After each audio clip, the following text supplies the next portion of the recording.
John McCaig with JesusChristTrust.net. Okay, this is gonna encompass some, information that has never been tied together before, so, and guess I'm just gonna reveal it at the end. So, let's go through this. Any questions, any thoughts? I really appreciate that. Posting my videos on social media gets more people help. So if you do that, you're helping people, right? You're helping your brothers and sisters. You're serving them by posting this truth, because how else are they going to hear it? You see? So it truly helps people for you to put this information out there somewhere. Anywhere you have access to, just putting it out there so other people see it. It helps them.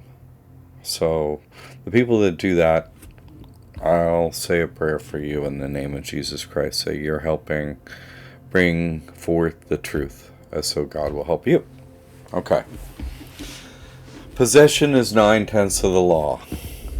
I mean, can you imagine these sayings that they say to us and nobody figures it out, and then it's like, well, let's just tie it together, okay? Because that is what 9/10 of the law is. Having a trust and signing a trust, that's important. But possession occurs because of reasons, okay? It's not like there isn't a reason. I mean, this is talking about ownership, okay, on Wikipedia, and that's what it is. It's ownership of control, because we're talking about possession is not, we're not talking about ownership necessarily, right? We're talking about control. Possession is control. I'm wearing a shirt. I control it. I'm using it. You see, that's possession. I possess this house, so I'm using it, and so, that's what it means. You're the one using something. Possession allows you use, right? It's not saying necessarily ownership, legal or whatever. That's like talking about the law, but what law, right? What law? There's only, the only law that's real is anything Jesus said. That's the only law that's absolutely always real, right? And he laid down 2 laws. Love God above all else, and then treat your brothers and sisters as you expect to get treated, right? That's it. And that's what we do, right? Okay. So there are really only 2 options here as a human. You go with the devil, and you got we, me, 33, right? The devil. God's shadow here, right? This is duality. So when God, proving that God exists in a human form, right? When God exists here, a shadow is cast in duality of God, the devil, right? There's good and bad. Where in here, okay? And there's a game to play for your soul, and I've tried to outline every single detail, pretty much none of which had been detailed before, not ever by anyone. It's in harmony exactly with what Jesus said, with what Mary Baba said, with what Buddha said, with what Muhammad said. Of course, it's in harmony with all of that, because I'm only speaking the truth. Okay? So, but those written stories that are here, when we get in here in 1969 at the beginning of the time loop, those aren't people, I mean, not in a human form. Like, obviously the information is there. Obviously you can pray to Muhammad, you can pray to Jesus, you can pray to Buddha, obviously, but they're not physically in a human form, you see? And no, we're here physically in a human form. And Obviously, the devil can take a human form, many different forms here. And Christ obviously is here in human form. Obviously, that must be true because, how could how could the shadow of God exist without God existing here? You see, it doesn't make any sense. We're in duality. So, I try and say, who's the highest servant of God in a way, after Jesus, after the avatar, right? After the one who comes in here and again. I say it's the devil because the devil is always here as the adversary, where everyone has to win their soul at the carnival, right? Carne, body. You have to come into the carnival, you have to come into life, into this dome, and you have to battle for your soul. Well, if there's a battle for your soul, then there has to be an enemy, right? The devil. And, the devil has dominion over this game up to a certain point, obviously. Within the rules of the game, the devil runs the game. So,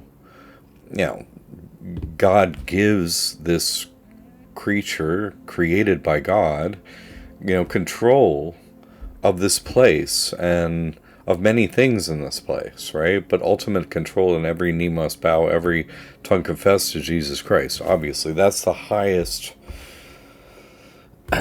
consciousness here.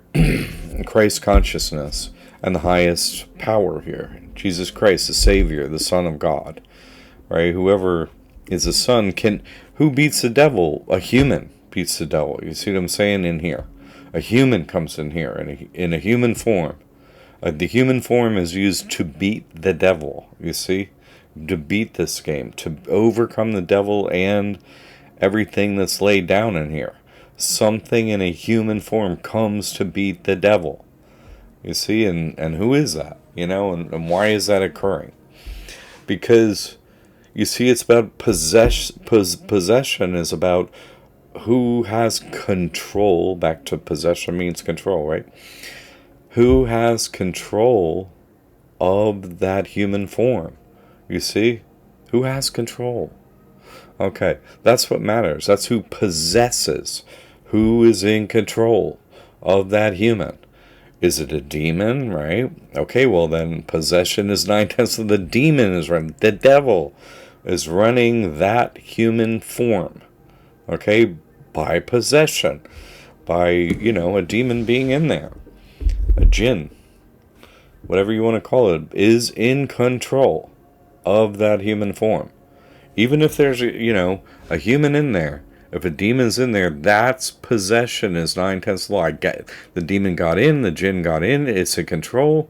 That's the way everyone is until you kick the demon out. You see, or give it no control. Muhammad used to say, Muhammad taught his demon to worship Allah, to worship God. You see, because the demon inside of us must experience what we experience, you see? And so it's going to come to God too. You see, it's going to get a realization of the real truth of what's here, or it's going to get out. And it's not allowed to get realization. It stays in the dome, so it can only follow so far in the human form, and then it has to get out by law, by God's law. You see? So our goal is to get that demon, that jinn, that possession ended. It doesn't control us anymore. Possession meaning control. You control it. No, it's over. And who possesses that? Then you and your God, right? Jesus Christ, and you're there. And in the end, you get Christ consciousness. Okay, let's keep going through this, all right? Spirit possession, right? Everyone, it's like, cultures, witness this. It's easy to watch videos on possessions and stuff, so TV Joshua is a nice one for that. I mean, in some regards, they demonstrate how it is like and everything going on in there. So, this is possession, control. of the soul, right? That is in here.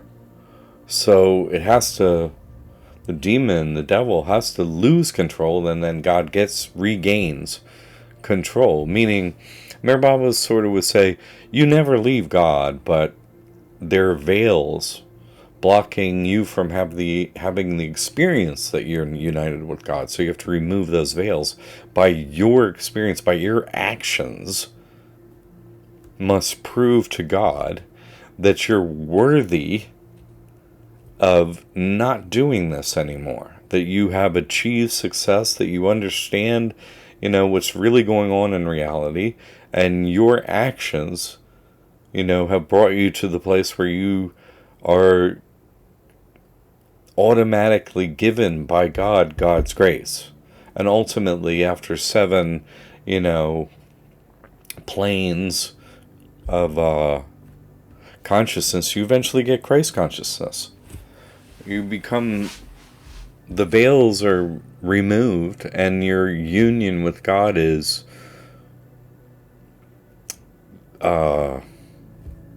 revealed. You see, it was always there, but it's now you're experiencing that. Okay. So let's keep going through this, all right? Now, let's go through the word sat, and it's a Sanskrit word, okay, used in yoga, and translated as true essence, the true essence, the truth. That which is unchangeable. The truth is something that doesn't change, right? And let's see, this actually says it nicely here. We're talking about Sat as a mantra, Sat Nam, but here, the mantra combines the meaning of Sat as truth. See, Sat means truth. So Sat, S-A-T, okay, that means truth in Sanskrit, okay? All right. Now, Mir Baba wrote a book, and we're going to go through this. Sorry. Okay. Mir Baba wrote a book called The Everything and the Nothing. I would love to have a physical copy of this sometime if anyone ever sees one. My God. I would just... Anyway. One exists on the Avatar Mir Baba Trust. This is who's got control of all Mir Baba's works and stuff like that, and who owns the ashrams, the spiritual retreat centers in India and South Carolina and stuff like that. So the Avatar Mir Baba Trust. All right.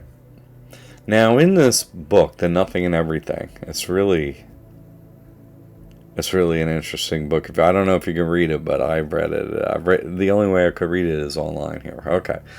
So let's go through some of what this says here, okay? Because this is kind of interesting. You got to stick with me. Nothing and the everything, all right? This by manifestation. That's so funny. Okay, and this image is in the beginning of this. I have this image in my room. This is from this quote painting by Ron O'Galey. Obviously, it's an image that's just God made appear. It's not a painting, obviously.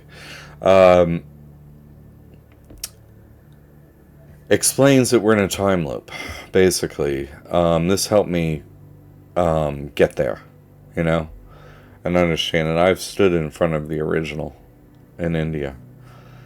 So this is, Mir Baba, and this is the guy that took down the notes to put this book together for him. Okay, Bao Kalchuri. All right, now let's look at this.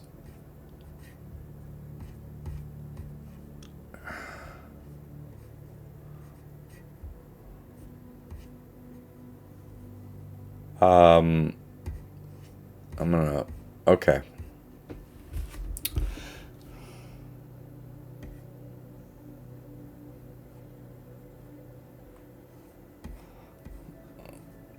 I'm gonna look, okay, here it is. See, there are different stories in this. There are different sections of this book, The nothing and the everything. The nothing meaning here, this place where we are, in Earth, in this bubble dome, in these bodies, that's the nothing. And everything is, that's what we're trying to achieve. Everything. Get back to God. He calls God everything. Okay. And this is the nothing. So, the first story in here is a mischievous chicken. Okay. And he named it in Hindi Satan. In other words, Mir Baba, the nickname he gave himself in this one story, the mischievous chicken, is Satan. That's what he gave him. And so, what does that mean, right? Little devilish child, little devil. Well, you know what it means? It means one who knows, Satan, right? Sat being truth, and An meaning the one who knows truth. That's actually what it means. Okay? And in this story, in this book, Mir Baba actually, is given credit with drawing this image, this picture. Drawing done by Mir Baba, himself as a chicken, which they don't even say. Satan. The one who knows. So, if you could read this book, I'd read God Speaks first, but if you've gotten into Mir Baba's stuff, and you think you can, you think you want to know the truth, and, this is one place I helped decode it, but it's not. It's, it's only me telling you something like that. It's not. It's not easy, Let's go back to this where, this is information on Mir Baba here. Okay. Mir Baba used the name Shaitan for mischievous chicken and the nothing and the everything. That's right. Mischievous chicken represents the first soul to enter creation. The first human and the first soul to realize God, who comes as the avatar again and again, age after age. This is what that book is about, okay? That story. The mischievous chicken is about that. And it's just basically a story about how this one chicken was under the chicken's wings. This one chick was under its mother's hen wings, and it kept running out. And the mother chicken would be like, "Hey, get back in here." And the mischievous chicken would stay out there a little longer every time, and eventually just didn't come back under the hen's wings and was just out there, you see? And so wasn't under, the wings of a fallen angel, right? Wasn't under the control of a fallen angel, right? Chickens can't fly. They got wings, but they can't fly. Fallen angels, right? And so, telling us that, hey, everything is a fallen angel in here, right? You've come out of the angelic heaven God form, and now you're in here in the dirt. And so you got to get out of here and back to knowing who you are. Sata, you have to know. Okay, so yes, of course the devil knows everything. Of course, the devil knows everything. But doesn't Jesus know everything as well? Doesn't Mir Baba? Because Mir Baba explains that, God comes again and again into a human form every time happens. Do you see? And brings forth the truth as the first soul to beat the game in the time loop. You see? So that's the job that God has to be realized. And this is kind of the scary part for me, because I don't know if scary is the right word. Scare isn't the right word, I guess, but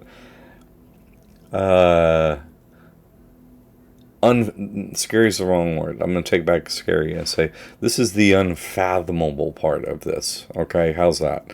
Scary is not the right word. Unfathomable is the right part of it. Anyway, let's go back up here, and this is informational, Mir Baba. I think this is, Mir Baba explained how and why this is happening. Okay, and I think it's important because I'm here, right? In human form, have Christ consciousness first myself. I have proven it. No one else has revealed the truth of what's actually going on, the end of the timeline, not every aspect. No one has. I have. So let's go through why this is happening and how this is happening, okay? And Mir Baba is always right. You see, it's just, can you understand what he wrote down? That's the difficult part. Can you? Because he didn't speak in parables, you see. He just spoke the truth. Jesus spoke in parables sometimes. But Mir Baba didn't. You see, and that's hard for people to understand. He's saying he's Jesus, but he doesn't explain things in the same way. He explains the same things, he just doesn't explain it in the same way. Okay? And let's go through the story of Adam and Eve, the way Mir Baba explained it. And hopefully this all comes together for you. In the story of Adam and Eve, the creation relationship between infinite and unconscious and the nothing is portrayed. Adam and Eve were created by God in the very beginning, and they lived together naked in Paradise Eden. Okay. We're good. Everybody gets that part up to that. Okay. In paradise, their life was harmonious, beautiful, and blissful, and God, whom they had never seen, cared for them in every way. But in turn, Adam and Eve had to obey one command. God forbade them to eat from a certain tree in the garden, right? Don't go out from under the chicken's wings. One day, a snake came to Eve and convinced her to offer the forbidden fruit to Adam, which she did. Adam hesitated, but Eve convinced him to eat the fruit. Adam ate the fruit, ate it all, and God, angry with them for disobeying, for breaking his only command, threw them out of paradise. Although it is claimed in Genesis that God threw Adam and Eve out of paradise, the fact of the matter is that they came into creation out of sleep. Adam entered creation from the state of sleep because of his ignorance of his own nature. God doesn't know his own nature. That's right. Because Adam was ignorant, the forbidden fruit from the tree of knowledge very much attracted him, though he hesitated at first. The forbidden fruit contained the knowledge of good and evil, the opposites. It contained consciousness, the knowledge of consciousness and unconsciousness. The snake represents illusion, and illusion, though it is not real, is convincing. Illusion which has no substance of its own, but to which the nothing is very susceptible, is the snake which convinced Eve to tempt Adam. The fruit from the tree of knowledge represents the object that creates desire through temptation, Eve's power of seduction. Eden is the beyond state of God, the original state of everything, Adam, Eve, even the snake, latent from before the beginning, right? The beginning of time. Beginning is a word that is time related, you see? Adam entered creation because of the desire created by tasting the fruit. The more he ate, the more he desired to know himself. The taste of the fruit gave Adam knowledge of good and evil, meaning he knew the difference between being conscious and being unconscious. He desired to be conscious, to know. In Mir Baba's book, God Speaks, this desire in Adam to know himself is referred to as the original whim, lahar. Who am I? Right? That's the original whim. Remember, who am I? God Speaks is dedicated to the snake, illusion. Since without that snake, the devil, right, Adam would not have become conscious. That same snake is called by the Hindus Sheshnag. That snake is also referred to as Kundalini too, comes up your spine. Adam's being thrown out of paradise indicates the force of the whim, the force of the movement of the whole creation. The force is called pasara, expansion, and it is continually spreading out, moving. Adam's purpose of coming into creation was to realize who he was, but he could not without desire, and that desire called sanskara. Do you see that? This is just the most critical piece of this writing.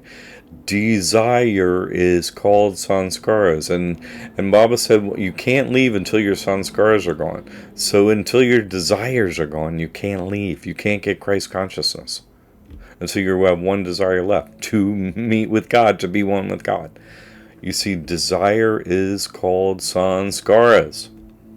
Sanskara. From the original desire to know came innumerable desires. And you see, the desire to know, it's not just a desire for a random desire, it's what? Desire to know. The desire to know the truth. You see?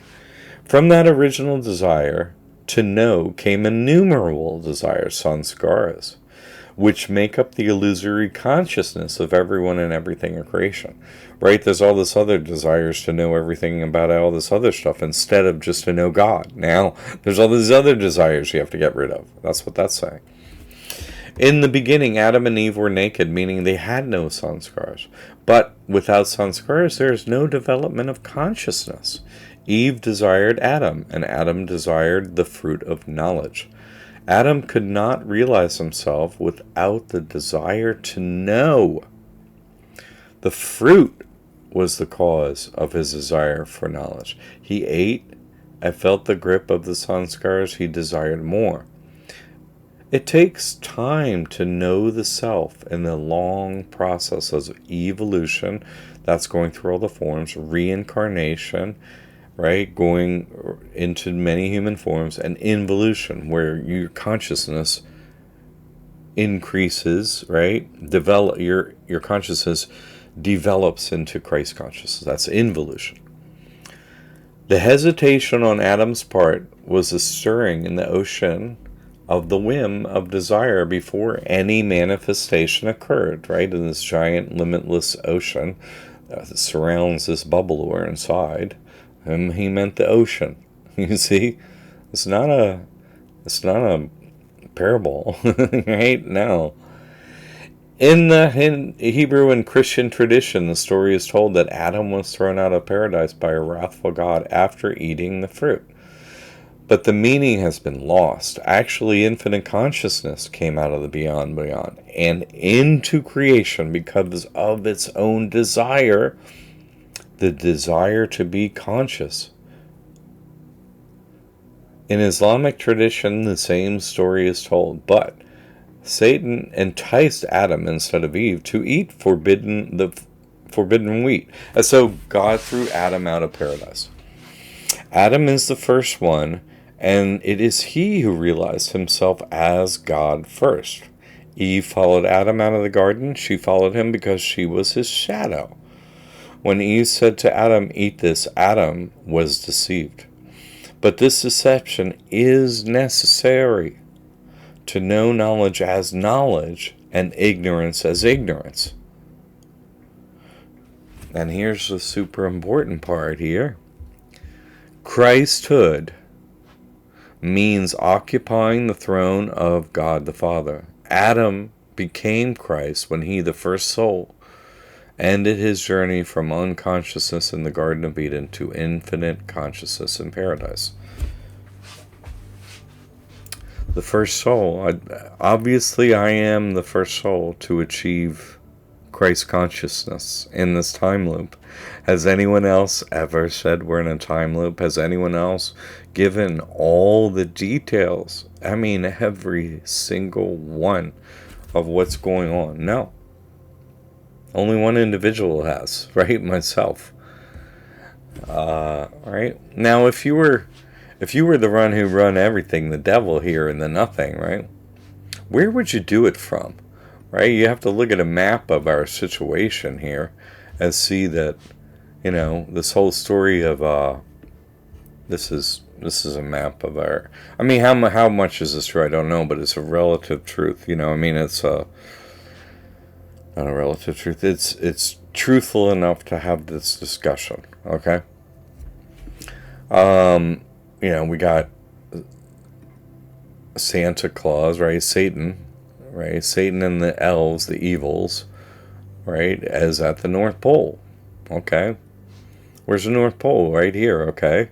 So you notice how you can't fly during the daytime? You can't fly during the daytime. When you look out the window, you can't fly like from these different continents. You can't fly between them except at night. You can only do it at night. You can never fly during the daytime from here to here to here to here, or from here. Whoops.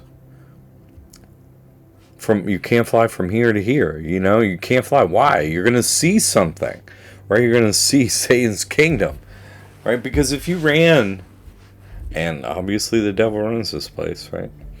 Why does the devil run it? Because we're here until our desires are gone, right? And the only desire that the devil cannot give anyone is a desire to meet God, right? The devil gives every other desire, right? We come into this, and the only desire, that is real, the only one that matters, is the desire to have our union with God, to come back to that truth, yoga, union with the truth, with God, sata'an. You want to become the one who knows from experience. Okay, well, the one who knows and runs everything in here does it from the North Pole. Because if you ran a prison and it was circular, where would your office be? At the center, because you can reach every other place equidistantly. You see? You have control, in every direction. Anyway. The devil can't be in the ocean, right? Can't be in the ocean. Can't realize God, but can be in the spheres, right? Can appear and disappear in the spheres, right? They can go in and out of the ether. One day is 1,000 years. Over there in the ether, where the devil and all its fallen angel minions and all the, oh my God, 330 million, fallen angels here, and the 660 other million, angels that haven't taken the fall yet. They all pop in and out of the ether, and that's, if you go through, one day equals 1,000 years. Over there, it's 1,000 years of one day here. So think of how 1 second here is 4.22 days. I say, when you're talking to one of these fairies, these fallen angel, whatever, if you slightly turn your head for 1 second and aren't looking at them, they could easily disappear for days and then have a super witty comeback at you of a couple things and spend, a whole weekend off or whatever, go get their thing and then pop back into the ether 1 second later in your life and be like, give you a witty comeback, and you're like, whoa, Their powers are really, you need God's help to overcome them. You can't do it on your own. It's not possible. It's never going to be possible, my God. They and everything pops in and out of the ether here, and they have control of that. You obviously don't. Now. But, they can. They do. So, let's keep going here. So, the one who knows, the one who comes in here, and Baba calls the avatar, because I say my job, right? And my job is to send basically everyone to hell. That's my job. Isn't that the devil's job? No.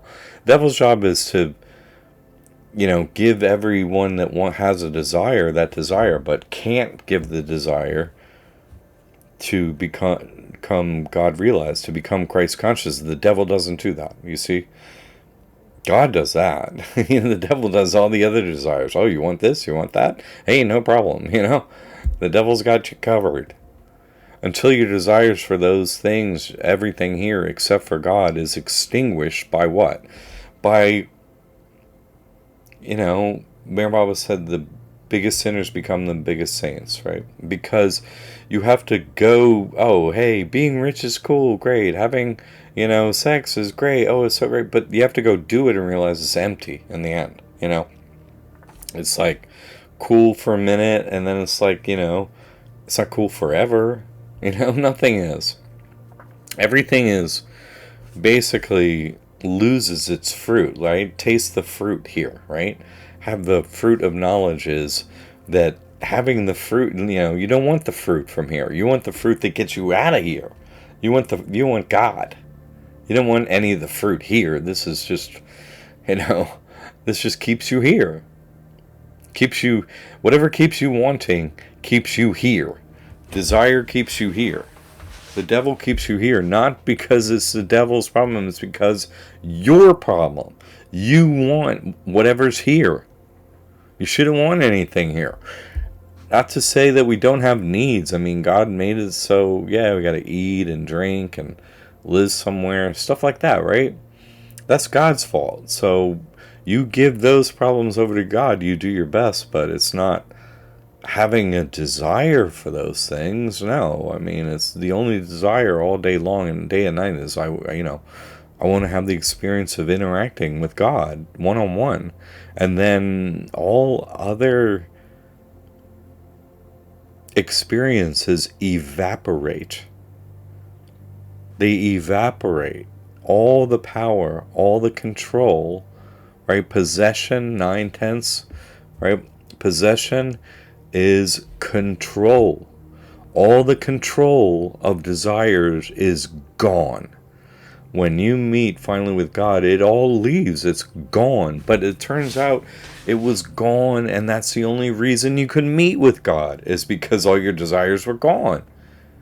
Who extinguishes them? The devil does, by making, you want some of that? Here you go. And then just see how empty it all is. How vacuous, that's why Mayor Papa calls it the nothing here. It is nothing. This is nothing. God is everything. Okay? That's knowledge. So let's go through this again, right? Christhood means occupying the throne of God the Father. Adam became Christ when he, the first soul, ended his journey from unconsciousness in the Garden of Evil to infinite consciousness in paradise. Right? Okay, that's what it means. So, who's the avatar? The avatar comes in here in a human form during the time loop. At a certain time. Right? What time is that? 2024. Lets everybody know, hey, guess what? At the latest, 2024, right around 2023, 2024, right around there.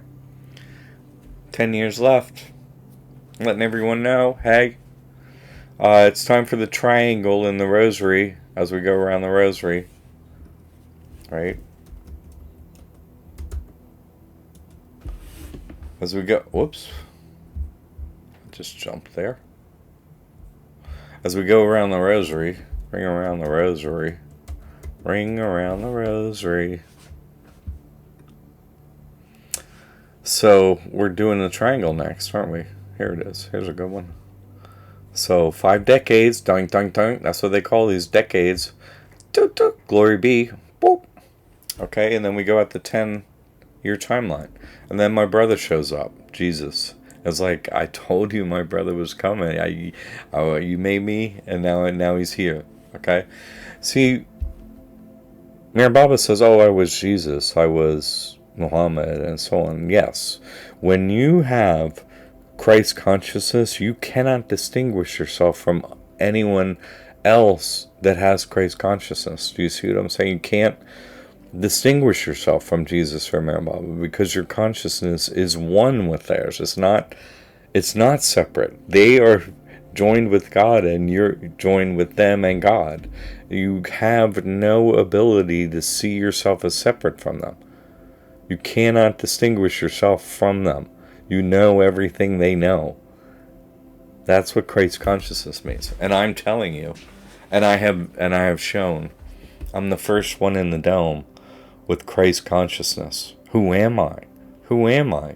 Obviously, right? A declaration of trust has to be made between God and the humans. You have to trust your God. It has to be written. It has to be shown by action. It has to be shown in the human form that you can trust God, that you will get endless life. You cannot be killed. You will be looked after. God does love you. Have I not shown that? Am I not the one they want dead? Am I not? Am I not the one they want to nail to a tree? Am I not that one? Wouldn't they have done it already if they could have done it? They can't do it. My big brother saved us, right? Mir Baba says, I was Mir Baba, I was Jesus, I was Muhammad, and so on. Yes, God was all of those beings. You see? God was. God is all of those beings. But, he's still saying I was these different, individuals. They are individualized consciousness. Jesus is an individualized consciousness. Jesus exists. Muhammad exists individually. Still exists, you see? So when Mir Baba said, no, I am God. You see what I'm saying? I was all these different forms, and I'm in this form now. But you're in a form now, too. You're just not experiencing yourself that you're not separate from God. You're not experiencing that. I do experience that. I can't tell the difference between myself, Jesus, and Mir Baba. I can't tell my difference in my consciousness, and that is what happens.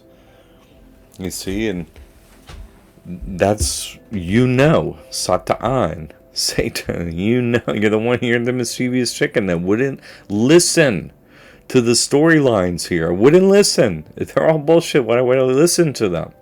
You see, I'm not. I don't. I know. How can I say these things? And no one else can just say everything. We're in a 64-year time loop. Who can say all these things? All the things that matter in your life, I've said them. Who told me? No one. God told me. And I'm just pointing it out when Jesus said it, when Muhammad said it, when Mir Baba said it.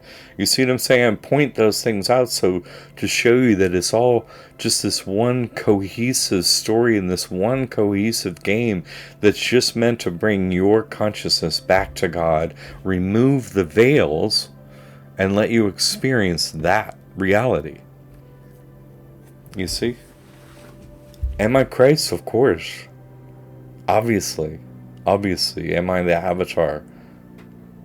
Obviously, come on, right? Everyone here must reject that, except for how many? So few, but who else could it be? Do you see? I'm just saying, logically, like, hold me up as a yardstick against anyone else. What they know and what they done, hold me up as that yardstick. My truth, my proof, and all that for a decade straight plus. Hold it up against anyone else. Do it. Measure. Weigh carefully. Because why? Your soul is in the balance. That's why. Okay. I hope this declaration of trust that I've made is completely understood. And I'm if you have any questions or whatever, please. Any thoughts, whatever. But this is why I need to, take people to Mir Baba's tomb. Because who wants to get judged? Like, who wants to put in some work up in here? Who does God find worthy? I could use some help. You follow me? Okay.